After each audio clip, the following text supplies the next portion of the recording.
Excuse me, Manong. Gaano pa ba kalayo dito ang Namsong?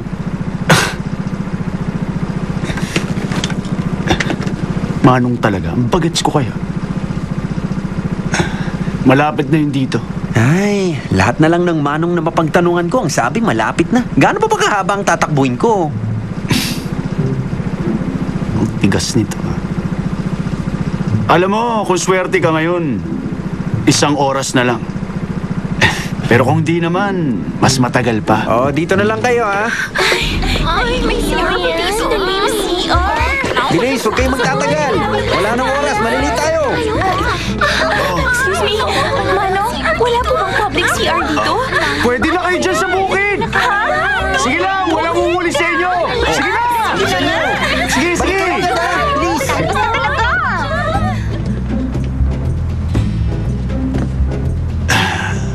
So kung neutral ako, hahayaan ko lang silang umihig dyan. Oh, ano ba? Magtakip naman kayo. Pero bilisan nyo. Biruin mo, panahon na pala ng mansanas ngayon. Hati tayo.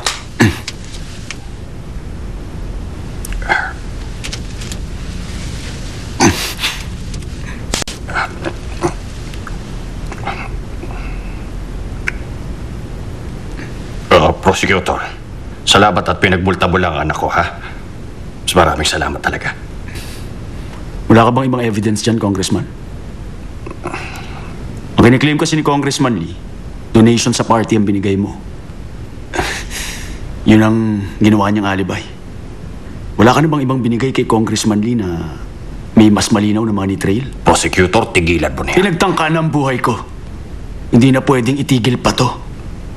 Sinasabi ko na sa'yo, hindi sapat ang tapang ng isang prosecutor para hulihin ng isang malaking isda.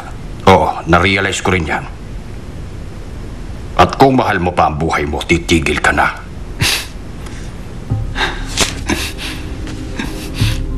Madalas bang dumalaw si Jomar? Hindi ko siya nakikita. Sa 20 taon ko sa politika, sa ganitong sitwasyon lang din pala ako babagsak.